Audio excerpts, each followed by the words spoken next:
प्रश्नावली 3 में प्रश्न क्रमांक 1 जो कि है निम्नलिखित बहुपद के मध्य पद तोड़कर गुणनखंड कीजिए,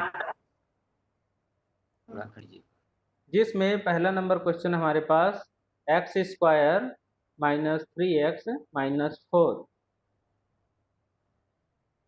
बहुपदों को मध्य पद को तोड़ने के लिए मध्य पद को तोड़कर गुणनखंड अगर करना होता है, उसके लिए हमें एक महत्वपूर्ण बात ध्यान रखनी पड़ती है कि मध्य पद को ऐसे दो भागों में तोड़ना होता है जिनका योग मध्य पद के बराबर ही होना चाहिए और उनका गुणनफल बहुपद के प्रथम व अंतिम पद के गुणनफल के बराबर होना चाहिए। दिए गए प्रश्न में जो हमारा बहुपद है वो है x square minus 3x minus 4। इसमें जो हमारा मध्य पद है वो है -3x। -3x में जो गुणांक है वो है -3। इस -3 को हमें ऐसे दो भागों में तोड़ना है जिनका गुणा कराने पर प्रथम पद अर्थात एक्स स्क्वायर और अंतिम पद यानी कि -4 इन दोनों के गुणनफल के बराबर होना चाहिए। प्रथम पद का गुणांक है हमारे पास 1, द्वितीय पद का गुणांक हमारे पास -3 और अंतिम पद का गुणांक है हमारे पास -4। तो -3 को ऐसे दो भागों में तोड़ना है जिनका योग -3 के बराबर होना चाहिए और गुणनफल प्रथम और अंतिम पद के गुणांक के बराबर होना चाहिए। इसके लिए थोड़ा सा रफ कार्य कर लेते हैं। रफ कार्य में हम क्या करेंगे, मान लेते हैं कि वो दो भाग ए और बी हैं।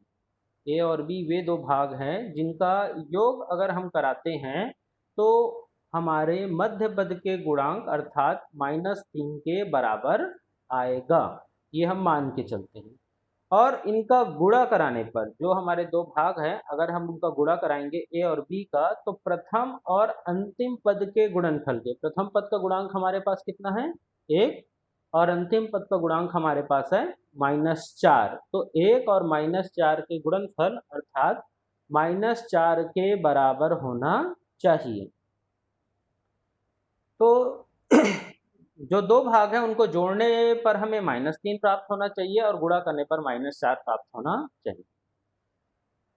अभी ऋणात्मक चिन्ह को नेग्लेक्ट करते हैं, केवल ये मान के चलते हैं कि दो संख्याओं का गुणन करने पर हमें 4 प्राप्त होता है, तो वो दो संख्याएं कौन सी हो सकती हैं।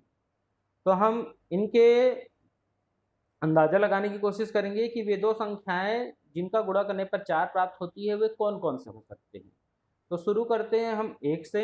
1 में अगर हम 4 का गुणा कराते हैं तब हमें 4 प्राप्त होता है, या अपोजिट 4 में भी 1 का गुणा कराते हैं तो हमें 4 प्राप्त होता है। आगे देखते हैं, अगला 2 से अगर हम 4 को भाग कराते हैं तो 2 प्राप्त होता है अर्थात 2 गुणे 2 बराबर भी 4 होता है। इसके अलावा कोई ऐसी संख्या नहीं होती जिनका गुणा कराने पर हमें 4 प्राप्त हो। तो इन दोनों में से ही एक उत्तर होगा।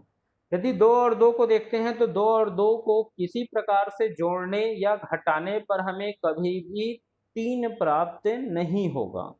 लेकिन अगर ध्यान से हम 1 और 4 को देखें तो 4 और 1 में ऐसा रिश्ता बनता है जिनको जोड़ने या घटाने पर हमें 3 प्राप्त हो। तो अगर हम 4 में 1 घटाते हैं तब हमें 3 प्राप्त होगा, लेकिन हमें 3 नहीं चाहिए, हमें क्या चाहिए -3। तो हम 4 में 1 नहीं घटाएंगे, 1 में 4 घटाएंगे। तो हमारा जो उत्तर प्राप्त होगा वो है a बराबर 1 और 4 b बराबर होगा -4। अर्थात 1 में 4 को घटाने पर हमें -3 प्राप्त होगा जो कि इस वाले लाइन को संतुष्ट करता है, और 1 और -4 को गुणा कराते हैं तब हमें -4 प्राप्त होगा। तो इस तरह से -3 को हमने दो पदों में तोड़ लिया है, 1 और -4 में। आगे हल करेंगे। सबसे पहले बराबर का चिन्ह लगाएंगे। सबसे पहला पद है एक्स स्क्वायर, उसको वैसे ही लिख देंगे हम एक्स स्क्वायर। बीच वाला पद है हमारे पास -3, तो -3 के स्थान पर अब हम यहाँ पर लिखेंगे 1 -4, क्योंकि 1 में जब 4 को घटाएंगे तब हमें -3 प्राप्त होता है। क्योंकि 1 के सामने कोई चिन्ह नहीं बचेगा, इसलिए हमें वहाँ पर प्लस का चिन्ह लगाना होगा। 3 में x का गुणा है तो हम इसमें भी x का गुणा करा देंगे, और अंतिम पद हमारे पास -4, तो अंतिम पद को हम -4 ही लिख देंगे। अगले पद में पुनः अगले लाइन में बराबर के नीचे बराबर का चिन्ह लगाएंगे। प्रथम पद हमारे पास x² तो हम इसको x² ही लिख देंगे।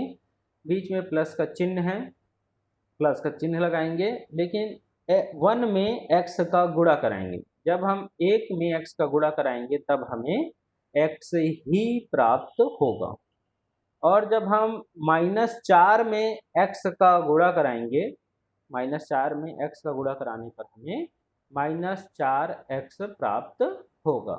अंतिम पद हमारे पास -4, तो उसको वैसे ही लिख देंगे -4 के बराबर।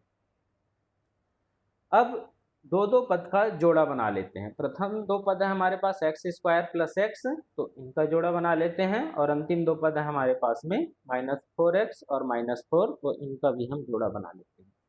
प्रत्येक जोड़े में जो भी उभयनिष्ठ है उसे जो है उभयनिष्ठ के तौर पर अलग कर लेते हैं, कॉमन ले लेते हैं। सबसे पहले हम बराबर का चिन्ह लगाएंगे। x² + x, x² और x में एक की जो उभयनिष्ठ होती है, यानी उभयनिष्ठ का अर्थ होता है एक ऐसी संख्या जिससे वे दोनों पद जो है विभाजित हो जाए, अर्थात x² भी उससे भाग चला जाए और x भी भाग चला जाए, तो इन दोनों में जो उभयनिष्ठ है वह है x।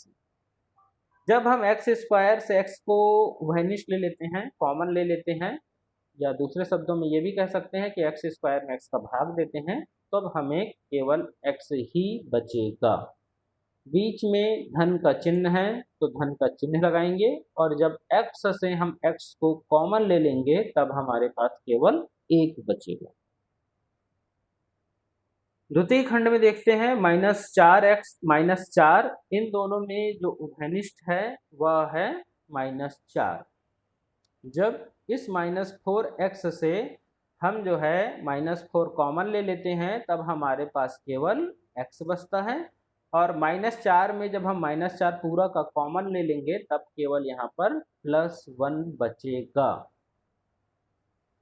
अब इस नीचे वाले लाइन में x + 1 2 बार यूज किया गया है, दोनों में ये भी उभयनिष्ठ है, तो x + 1 को प्रथम और द्वितीय दोनों भाग से उभयनिष्ठ ले लेते हैं, बराबर का चिन्ह लगाएंगे और इन दोनों x + 1 को कॉमन ले लेते हैं। अगर हम यहाँ पर से x + 1 को कॉमन ले लेते हैं, सरल भाषा में कहें तो इसमें x + 1 का भाग ले देते हैं, तब हमारे पास यहाँ पर केवल x ही बचेगा।